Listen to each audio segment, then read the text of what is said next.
Welcome to First Date, a panel talk show on the Reader Seeks Romance channel that celebrates debut romance authors with recent and upcoming releases. I am your matchmaking host, Liz Donatelli. It is a thrill for me to introduce 4 new romance authors who will set your hearts aflutter with their 2024 debut romances. Juliet Bridges is the author of Sliding into Love, pub date February 13th. Dana Hawkins is the author of Not in the Plan, pub date January 3rd. Jessica Lepe is the author of Flirty Little Secret, pub date March 19th. Jessica Saunders is the author of Love Me, pub date January 16th. Welcome, authors, and congratulations on your debut romance releases. Thank you.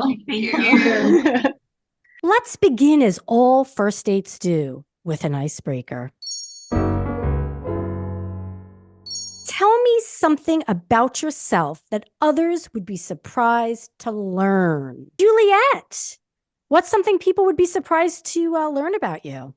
You're going to judge me for this one, but if Jurassic Park existed, I would still go. I've seen the movies. I know how the movies end. I would still go because dinosaurs are cool. You're acting like that's this deep, dark confession, but like, we've seen the movies, right? Everybody gets eaten. I would probably still go anyway. So you sound adventurous and perhaps on some kind of death wish. So I'm a millennial. I guess that's supposed to explain that. Am I in the room right now with all millennials? I don't know. Yep. Jessica, Julie, Dana is kind of like on the cusp of millennial. I'm on the cusp. On the cusp. So you were born. I'm way on the opposite. Okay. So Dana, were you like 1980 or something like that? Like were even you lower? 70s. Okay. I'm a 70s baby. Okay. I'm 76.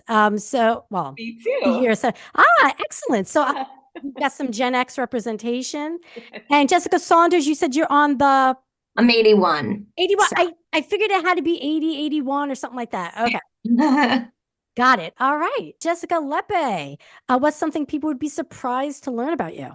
So this one's probably just as controversial. And I didn't realize it was until I was talking with some friends. But my husband and I, we do not have a designated side of the bed. So we'll sometimes switch off with no rhyme or reason. I know this shocks people. It's very controversial. And there's no method to the madness. So is it whoever gets there first picks the side? Like whoever goes to bed first? And it's usually me because, like, let's be honest, I like to be in bed by 7:30. Okay. And it's just kind of whatever side speaks to me at that moment. Okay. This is the most interesting, revealing episode of First Date because everyone is picking things I would never guess would come up, but they're all interesting and good conversation starters. Dana, what's something people would be surprised to learn about you? I think in the context of romance writing is I did not read a romance novel for probably 20 years. I strictly read thrillers and mysteries. And in 2020, I picked up my first romance novel that wasn't Danielle Steele from the 90s. And then I loved it. And now I read it. Wow. I'd love to know, what was that first romance that you picked up in 2020? It was The Heart Principle by Helen Hong. And it was incredible. It literally it changed my entire thought process about the genre. Really? Okay, Jessica Saunders, surprise us. So it certainly surprises people in my real life. I wrote a sex column for my college newspaper, which is pretty shocking because I'm a little more like prim in my day-to-day. I'm surprised it was a college paper because, I mean, was that controversial for the college to like allow that? Well, so I went to Cornell and I wrote for the Cornell Daily Sun, which is actually an independent newspaper. So it wasn't governed by the school. But it was soon after Sex and the City came out. So there was a real hunger for like that concept. And so I just like sort of made the decision going into my senior year that I wanted to try it. And I sort of approached them and got the gig. So it was a lot of fun. Wow. Well, I have to say, I've gotten a lot of surprises tonight. So I think we're off to a good start. Excellent. Thank you all for sharing. You have just scored a meeting with book club tastemakers, Oprah Winfrey, Jenna Bush Hager, and Reese Witherspoon. They are giving you 2 minutes to pitch your debut romance to them. Go! Oprah, Jenna, and Reese are ready to hear your pitch, Dana. Go on in. Well, hello, everyone. My book is not in the plan. It is about 2 women who are complete opposites. We have one who is a free-spirited, fun, doesn't like to pay attention to bills and chaos in her life. And then we have a very uptight type A writer who is drowning under the pressures of writer's block and performing for her sophomore novel. This takes place in Seattle. It is coffee house romance, friends to lovers, and it has found family and a funny bestie and all the warm goodness that you want. And it's all about queer joy. That's pretty good. Okay, Jessica Lepe. Oprah, Jenna, and Reese are ready to hear your pitch. The name of my book is Flirty Little Secret. It's about a shy high school guidance counselor who lives with anxiety and depression, and she just never feels that she's good enough. So she creates this online anonymous Instagram account, and she kind of escapes into it, and she creates this perfect, curated kind of version of herself that always knows the right advice to give, and is just like a very perfect, idealized version of herself, which is something that I think we all tend to do. She goes a little overboard, I'll be honest. But unbeknownst to her, the online anonymous best friend that she makes just happens, of course, because it's romance, to be the hot new history teacher at her school. He's got his own drama that he's dealing with, but when they kind of start falling for each other in real life, he starts to notice that there's a lot of familiar things about the cute guidance counselor at his school, and he realizes that his online world and his offline world are starting to connect, and some chaos ensues, but it's like the good kind of chaos. There's also just some fun side characters. There's, a lot of discussion about how Lucy lives with her depression and her anxiety and how that manifests in her relationships. There's a lot of family intervention. A lot of meddling and players, and but the main romance is between Lucy and Fletcher. That's pretty good. Oprah, Reese, and Jenna are ready to meet with you, Juliet. Hi, ladies. My book is Sliding into Love. It is a baseball romance. Heavier on the romance, a little light on the baseball. So if you're not a sports fan, that's totally okay. Ethan Ford is a pitcher in the MLB, and he signed a bad contract. So this is actually his first season pitching professionally. It's like the first time that he is within reach of the World Series, and that's all that he's had his sights set on for his whole life, because he comes from a long line of baseball players, like a dynasty, if you will. Ivy Johnson is a chaos gremlin. She is a foster mom who is a foster kid herself, and when her kids meet Ethan at a baseball game, chaos ensues. And they meet, and he makes a connection with her foster son, Jace. And Jace is very shy, reserved kid, and he sort of comes out of his shell a little bit when he and Ethan sort of start talking baseball. So as that sort of friendship progresses, the relationship between Ivy and Ethan progresses as well. And we kind of see whether or not their relationship will be a home run. Oprah loves puns, by the way. So many puns in this book, it's kind of ridiculous. We have found family, meddling friends, lots of cuteness and like domesticity, and it's more of a rom-com than sports, honestly. But because of the cover and like the tiny bit of sports content, people call it sports romance, but it's a lot of fun. That's pretty good. Jessica Saunders, Oprah, Reese, and Jenna are ready to hear your pitch. Hello. I am the author of Love Me, which is about Rachel Miller, who is a lawyer and mother of two. And she has been married to her law school sweetheart for quite some time. And while things are fine, her life has become a bit stagnant. And every once in a while, Rachel kind of goes back and thinks about her high school boyfriend, who is Jack Bellow. And Jack happens to be one of the most famous actors in Hollywood. So she can't really forget about him. He is out there in the world on celebrity magazines, and she's still very much in her orbit. But he's also very much in her past. Until one day, photographs and letters that Jack had written Rachel back in high school are published in the Daily Mail, sending Rachel's entire world into disarray. And essentially, she's forced to think about, what does she want in her life, and is being relatively happy good enough? That's pretty good. I love it! I love it! I love it! I love it! Okay, time to read the first lines of your debut romance novels. So, Jessica Lepe, could you please read the first line of Flirty Little Secret? Sure. So chapter 1 is in Fletcher's point of view because it's a dual point of view. So the first line. Look, I know that the first day at a new job usually tends to suck.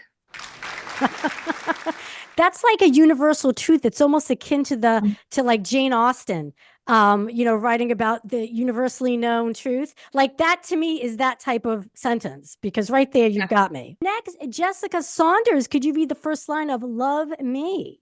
Rachel Miller was awoken at 3 a.m. by the sound of her 7-year-old whispering in her ear that she needed to go to the bathroom. Juliet, could you please read the first line of Sliding into Love? So this is a dual POV book, so we're in Ethan's point of view. Worn black leather slid over scarred knuckles, and Ethan Ford snapped his fist into the pocket of his glove as he paced in the bullpen. So it's interesting that it begins, at a game on the field. Being you said there's not a whole lot about the actual sport, so it's interesting that it begins with that. So yeah, that's exciting though. The whole glove thing is titillating. It's just like that. Yeah. Dana, could you please read the first line of Not in the Plan? Sure. So mine is dual POV as well. And because it takes place in a coffee shop, each chapter has a title that is kind of based off of a drink. So this chapter is called Charlie's Drink Special Daily Grind Drip. So the first line is, the Colombian dark roast hazelnut aroma jostled Charlie from early morning brain fog. Ooh, I really felt like I could smell it. Did you smell it? I did. I tried to use a lot of smells in there because that is my favorite smell in the world, is anything coffee related. Yeah, I don't drink coffee, but the smell of it, I just love the smell of it. Yeah. Okay, very good. Here we go. Let's get into tropes. Which tropes do you use to tell the love story between your main characters? Also, feel free to share if there are any tropes that you have created and would like to claim as your own here on First Date. Juliet, which tropes do you use in Sliding into Love? We have opposites attract, like very much grumpy sunshine. Ethan is a very type A, organized, athletic dude, and Ivy is very chaotic, very messy, very like bubbly, sunshiny type person.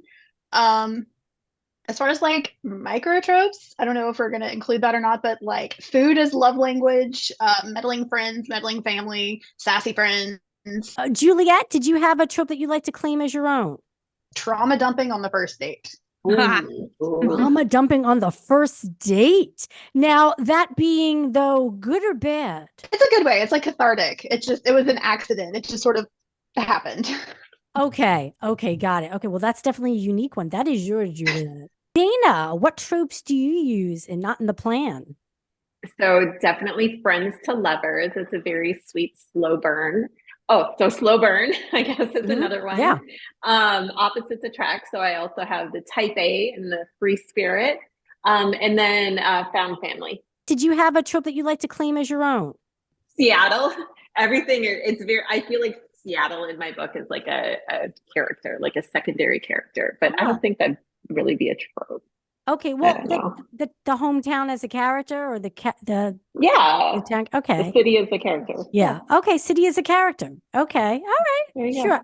It is now your trope. Jessica Lepe, what tropes do you use in Flirty Little Secret? So definitely Friends to Lovers. I have like the very controversial miscommunication trope that you either love or hate. But, and I'm just going to put in my 2 cents here. Either I know people love or hate it, but we have to admit it happens way more in real life than we all realize or acknowledge. Oh, yes. And I've hated on it too. So like, I'm a hypocrite. I'll admit that. But it's so realistic, because I like will be like, who does this? Meanwhile, like me and my husband will have like a passive aggressive fight that he has no clue about over like the fact that like he didn't offer me a beverage like with my so Absolutely. as you will. I meddling family. And if I had to claim a trope, I think it would be going to the grocery store as a first date trope. I want to claim that. I want to put my little trademark. Okay, do that. But you know what's interesting is that there is an author who did do that, and I'm trying to remember if it was the first. I think it was the first date. Maisie, was it Maisie Eddings? A Brush with Love. Yeah. I get like the minute I finish a book, I get like amnesia and forget what it's about. Okay, but here's the thing. Okay, I'm gonna amend my answer. No, she never claimed it, Jessica. She never claimed it. You claimed it. You got to be fast. I can also change it to Home Depot. I'm open to changing it to Home Depot as well. Home Depot as a first date. Now that's a whole other story. Yeah. Got to read the book to find out. I actually hate Home Depot. Is it like steamy Home Depot? Like, no, she has a panic attack before the first date because she needs to go to Home Depot and just has been putting it off. So like he takes her because he knows how it's overwhelming for her. So that's really sweet. I dig that. As someone who lives with panic attacks, I appreciate that. Okay, good. All right. So hopefully it's redeemable for you. Okay. Yes, I think so. Jessica Saunders, Love Me. What are the tropes you use? Got celebrity, normal person, of course. Second chance romance, meddling family, which I didn't know was a trope, but it is. It's a major component to my book. But of course, also is dopey husband a trope? Because I got a dopey husband. And you said dopey husband? Yeah, I think that's right. Or maybe that's my trademarked one. And also just sort of like meanish suburban moms. Okay. So trademark a couple. Yeah, you got the dopey husband. I could see that taking off. Let's talk about heat levels. Where does your novel fit into my alliterative scale? Sweet, sexy, steamy, safe word. Safe word being of a BDSM nature. I don't believe that would apply to anybody, but if it does, let me know. So sweet being totally closed door, sexy being the door is open and there is some description. Steamy, there are multiple scenes and they are pretty graphic. Jessica Saunders, what's the heat level of Love Me?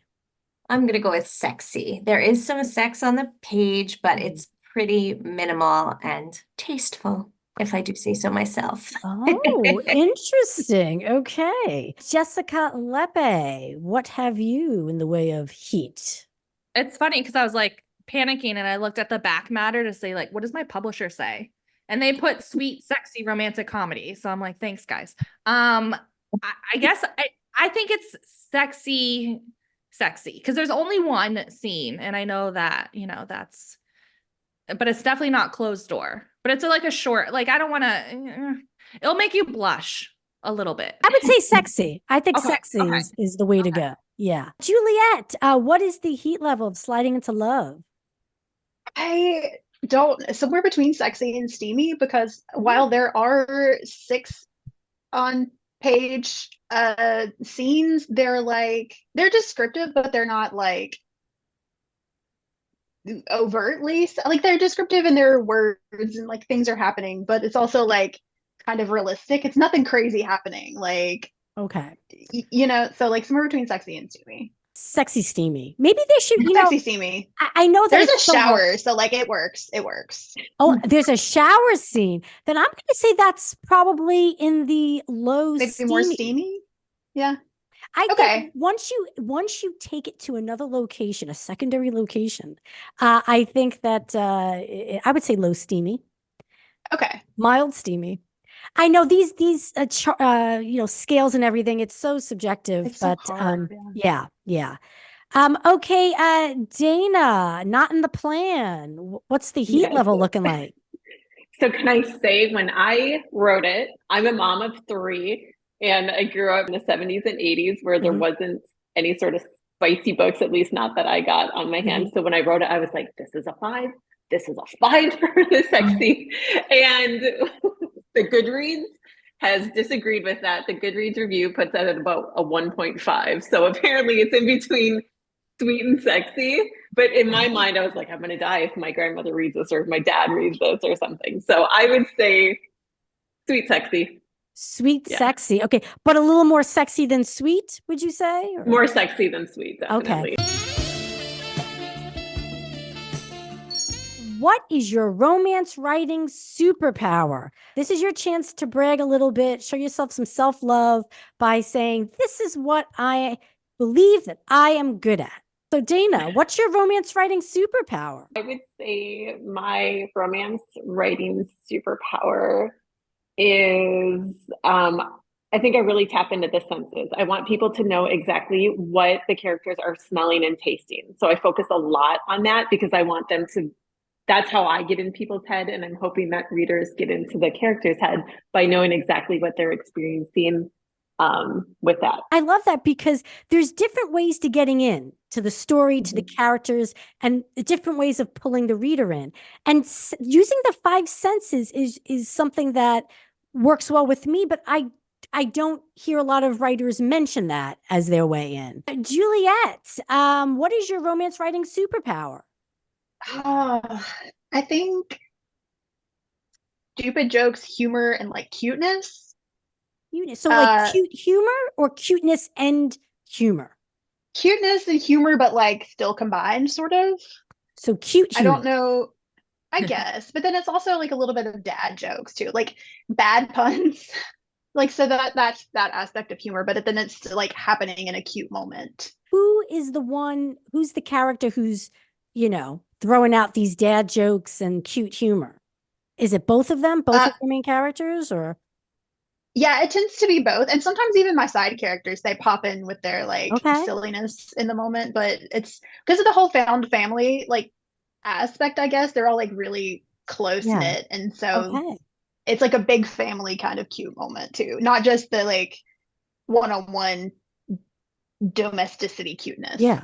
So I almost want to say humor as a love language between all relationships, familial and romantic. So I love that as well. That's a great way to describe it. Yeah. Yeah. Why, thank you. I love that. I'm going to write that down. Feel free to use that in your marketing tools. I'm giving you gold here, people. I'm giving you gold. Jessica Saunders, what is your romance writing superpower? I think I did a pretty good job of accessing what it's like to be a mom today. So I'm not sure if that's super romancy because it's a little bit more like real life. But the best feedback I always get is that people, like women, see themselves on the page. And so that's something that I was really happy about. So a relatable mom romance protagonist is you're in the zone with that.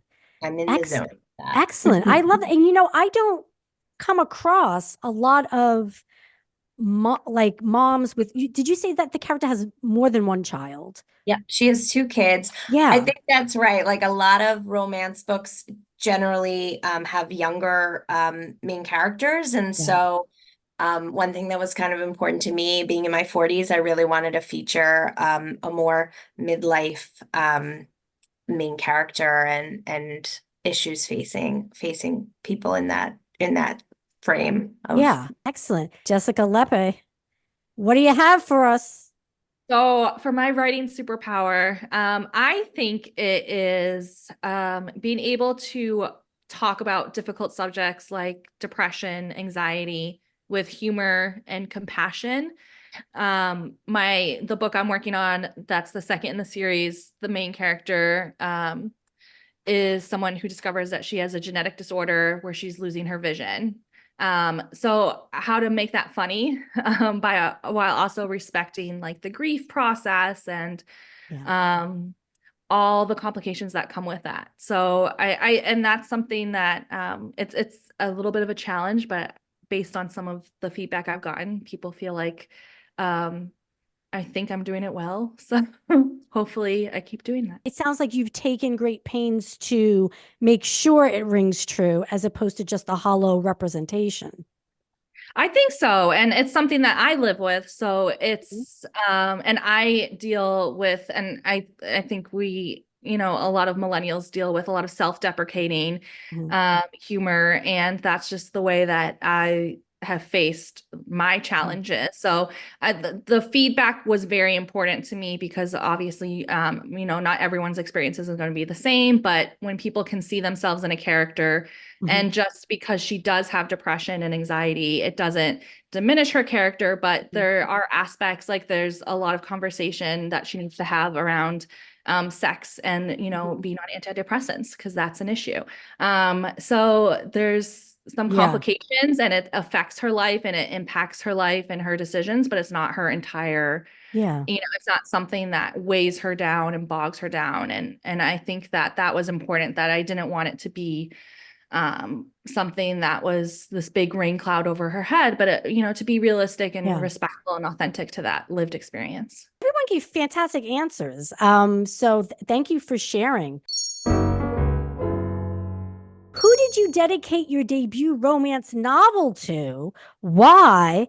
And could you please read your dedication? Jessica Lepe, who did you dedicate Flirty Little Secret to and why? So I dedicated it to my mom. When I wrote this book, I was postpartum and I had and this is in the author's note, so it's not like a spoiler about but I was in a postpartum intensive outpatient program. And my mom just totally stepped in and I think she saved me. So I dedicated this to her. So to Mom, who always knew I could do it, even when I didn't. And when the load got too heavy, sat with me until I grew strong enough to carry it. This book is for you. Oh, wow. That's lovely. Dana. So my book was dedicated to my spouse for so many reasons, but my spouse is the most supportive human in the world and had to pick up a lot of extra parent duties and grocery duties and all these things so I could finish my book. So this is my dedication to my forever. You are the espresso to my Americano, the oat milk to my latte, the whipped cream to my hot cocoa. You make everything better and nothing is complete without you. I love you. I'm seeing the real theme of the coffee. Now when I look at you, Dana, I'm just going to think coffee. Coffee. It's my next love. Like kids, spouse, coffee. It's also excellent. Jessica Saunders. So I always wanted to write a book, and it was, as I was a kid, I read all the time, and I always sort of hoped it was in me. I felt like it was, but real life got in the way. I'm a lawyer, and I'm still practicing as a lawyer. And so, writing really fell to the back burner. And then in 2021, unfortunately, I lost one of my best friends, and it really kind of changed my way of thinking about this, which is like, I can't keep saying, really for 20 or more years, I kept saying like, I want to write a book. So Soon after she died, I started Love Me, and I dedicated the book to her, and I felt her presence with me throughout. And actually, it's been a real joy to talk about her in this post, publishing process. So it's dedicated to, it says, for Suzanne. That's really beautiful. Juliet. So when I wrote Letting Into Love starting in 2020, right? Like we were all just scared, and I felt really like lost and alone, and I was very isolated because we had just moved to a new town far away from everyone. And so I felt like I didn't have any, like I had my husband and my kid, but like that was it. And so my dedication is to those who are lost. You're not alone. Family can be those you choose for yourself, and home can be where you're going, not where you've been. And I've always kind of felt like my friends are my family. And so like I was able to find long distance friends during the pandemic, and this is sort of like my love letter to them, finding my family in a space that I would not have found otherwise. Right. I can appreciate that. So we have now reached the fun segment, and I have created a new game called the ROMFIC List. The ROMFIC List. So here are the rules. Authors name the top 4 answers in various romance fiction categories. This is not based on surveys, as in the game show Family Feud.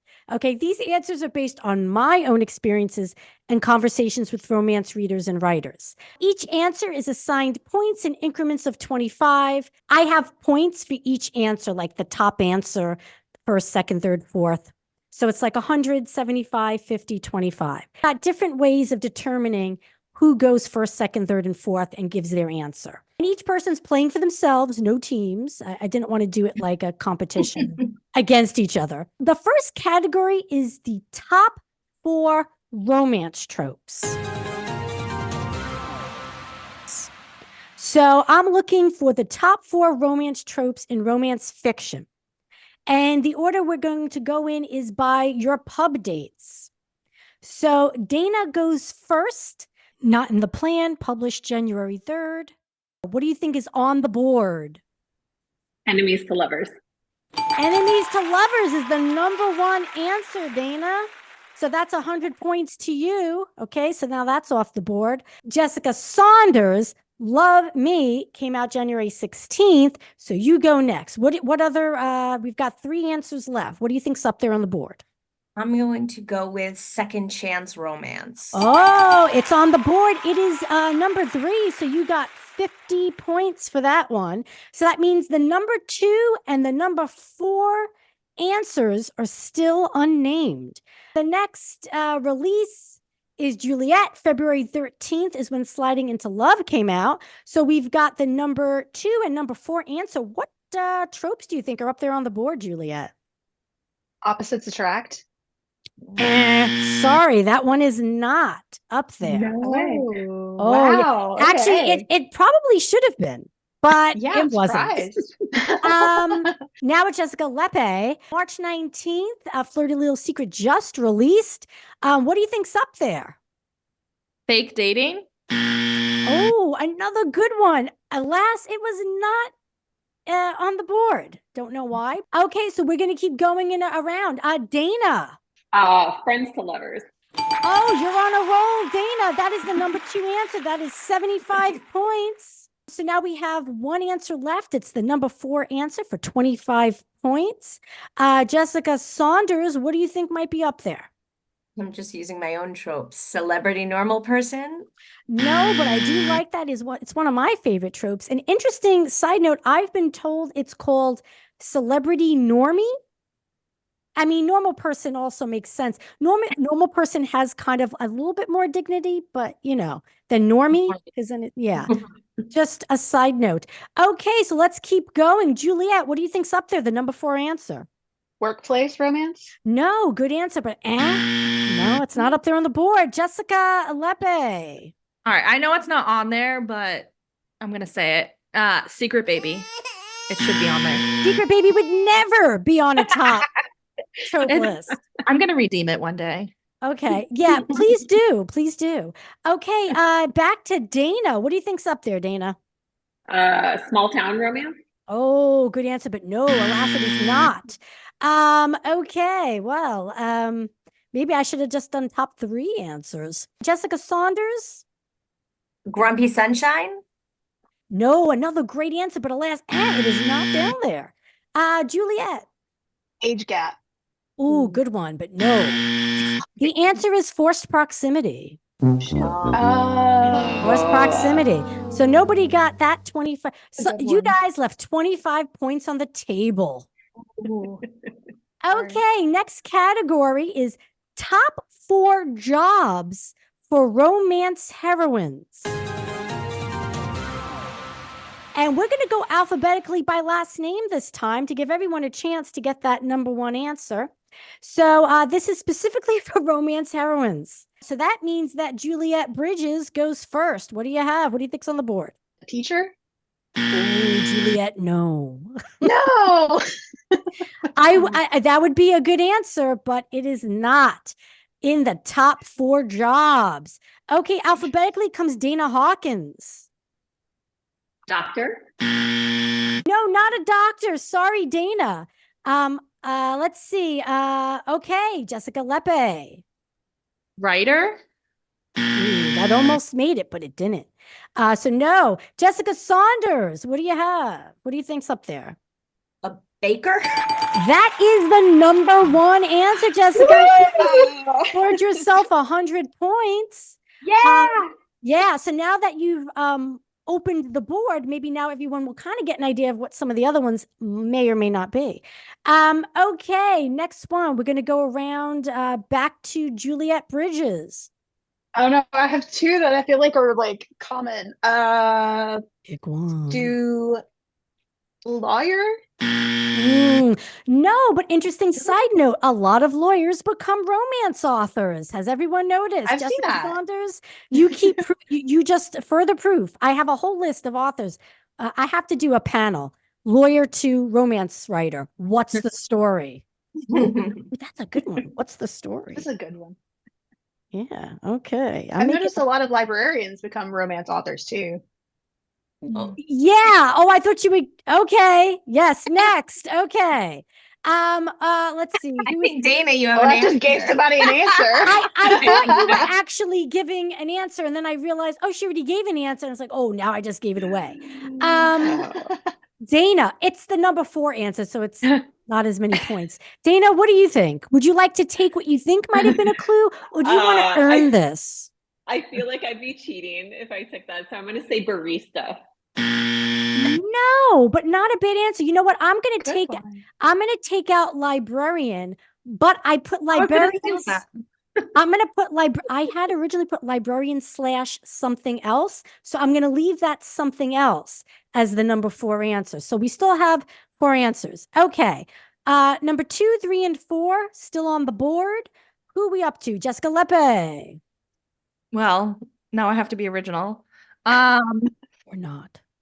A veterinarian. I feel like. No, I don't read a lot of those. And I can't even give one example. So I can only give one example too. Let's see. Okay, so I think we're on to Jessica Saunders. Artist? Ooh, good one, but no. I'm gonna do one more round and then reveal some of the answers if nobody gets them.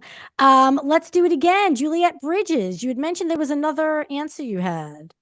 Well, it was artist. Oh, it was artist? Oh, It was artist. So that's You should get librarian credit. No, it's okay. Well, maybe I will, depending on how the points go, like how you play. That's really horribly so But far. I mean, okay, being you almost kind of got librarian, I can give you a slight clue that this occupation is kind of similar in some way to librarian. Oh, an editor. No. I've read a bunch of those, weirdly. Really? Yeah. I have not, and this game is all about me. Okay, well, never mind. Dana Hawkins. Oh gosh, like a bartender or server. No. Jessica Lepe. A bookseller? Bookseller is 25 points. You're now on the board. Okay.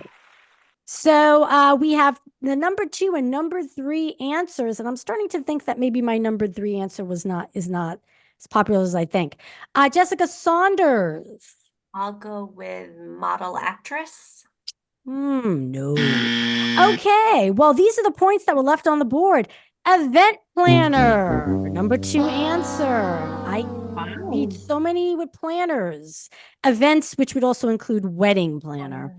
And number 3, I find a lot of just marketing managers, people in marketing. Oh, yeah. So we left 75 points and 50 points on the board. Top 4 physical attributes of romance heroes.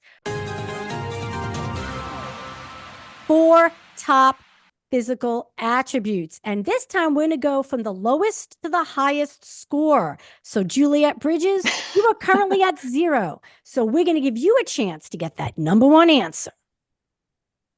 Tall. No. Seriously? Okay, but like, how was that? Okay. Okay. Think a little bit more Like specific. Yeah. I'm going to give you another chance. Broad shoulders. Now you're in the right mindset, but that is not on the board. Okay. So let's see. The next person would be Jessica Lepe. You've got 25 points. A 6-pack. That is the number 1 answer. Jessica Lepe, you now have 100 points added to your score. Jessica Saunders, what do you think is on the board there? Blue eyes. Sorry, there's no eyes. Okay. Okay, in first place, we've got Dana. What do you think is on the board of physical attributes of romance heroes? So admittedly, I read almost exclusively a queer fiction or sapphic romance. But for a male, female, I would booty, the butt. You know, that's a really good answer. And I didn't put it on because I don't like that. So, but you know what? If it wasn't me doing this, it probably would be on the board, if that makes you feel better, but it is not. Okay. Let's keep going. Lowest, Juliet, let's get you on the board. Something about arms. I don't know. Defined biceps, big muscles in the arms. You did it. You said it. Biceps, Yay! baby. I put large biceps. That's 50 points. You are now on the board. Excellent. Okay. So the next person would be Jessica Lepe. Tattoos. Ooh, you know what? That's a good one. I did not put that though. But you're right. That shame on me, Jessica. Shame on me, but that's not how the game is going tonight. So let's see who's next. Jessica Saunders. Scruff. Ooh, another good one. But no. Let's see, Dana. I was actually gonna say scruff or like 5 o'clock shadow. A good head of hair. Ooh, would have been good. I should have done that. But as of late, I've been reading more and more about this particular body part. Not like you would know what that means, but it's something that's coming. It's not as traditional, but it keeps coming up in books that I read. So with that, Juliet Bridges. Am I allowed to say the obvious? Yes, you are. I'll be euphemistic. A large male anatomy part. Large package is a 25-pointer. Yes. Oh my God. That's actually not the one that I've been reading a lot of lately, but it is something that generally It's very comes up. prevalent. Yes, it does. So this is really your category, Juliet. You've gotten 2 of guess the so. 4 answers. Jessica Lepe, there's 1 answer left. It's the number 2 answer. And yeah, I am questioning why I put this as number 2, but. All right. I'm thinking like smile, teeth, mouth region. All good, but alas, no. Okay. Jessica Saunders. I was going for the teeth as well. Teeth. Feet. feet. You know, I would like to see more of that. Fetishizing the feet. No. Okay. And Dana, any other body part come to mind? It's a body Hand. part. Strong hand. Hand. Close, but no. Forearm. Strong forearm. I've been reading a lot about forearms lately. So that was the number 2 answer. 75 points on the table. Okay. This is the last category unless we end up with a tie. And I don't think that's going to happen. So we probably won't have to go to the tiebreaker. Okay, this is the last one. And I think this is going to be a good round for everyone. This is the top 4 reasons for a third act breakup. Yeah, I see your eyes light up, Juliet. So how we're going to do this is it's the order in which each of you arrived tonight. So Dana goes first. An ex comes back. No. Oh. So the next person who arrived was Juliet. Come on, Juliet, you could get it. Miscommunication. Woohoo! It is on the board. Miscommunication, though, is 25 points. It's not the number 1 answer, but you got that. So right now, okay, 25 and 25 is 50. Okay, so you have 100 points right now, Juliet. You've made an incredible comeback, Juliet. Really. Jessica Lepe, what have you? Okay. The reason for a third act breakup? Yeah. Like cold feet, like second guessing. I put afraid to commit, afraid to love again. Yes, But it that sounded was as if that's what you were saying. No, like yes, legit. exactly. I think, yeah. Took Okay. the words right out of my mouth. Yeah. Jessica Saunders, you were last to arrive, but you know what? You still have a chance to get that first answer. 100 points. What do you think? I think I need to read more. Cheating? Okay, so let's go back around. Dana. They leave. They separate from like a actual miles distance. You whether got it's a it. trip or they move. You got it. Distance is the number 2 answer. That is 75 points. Juliet, do you think you know the number 1 answer? An outside influence, like a family member is like, you can't be with so and so, or like a friend or someone is like, no, you shouldn't be together. No. Jessica Lepe. They don't like each other anymore for I mean, that's a good, that's kind of a good, but you know, what's a reason they wouldn't like each other in that moment? That's what we have to ask ourselves. Jessica Saunders. Someone's pregnant. I don't know. I just don't know. Well, that would be a fun one. So we go back to Dana. Meddling family or friends. No. Juliet. A lie comes back to bite him in the ass. Lies is the number 1 answer. 100 points. And you know what? So there you go. There you have it. So Juliet, you made a remarkable comeback here. You did not win, but you came in second. So it's Dana came in at 250, Juliet at 200, Jessica Lepe at 175 is third, and Jessica Saunders at 150 came in fourth. But you know what? You all played well. Thank you for making this fun. I think this was a fun game. I think I'm going to keep it. Thank you, Juliet, Dana, Jessica Lepe, and Jessica Saunders for joining me here on First Date. I wish all of you continued success and happy writing. Thank you so much. Thanks for having us. Thank you. Thanks. Bye.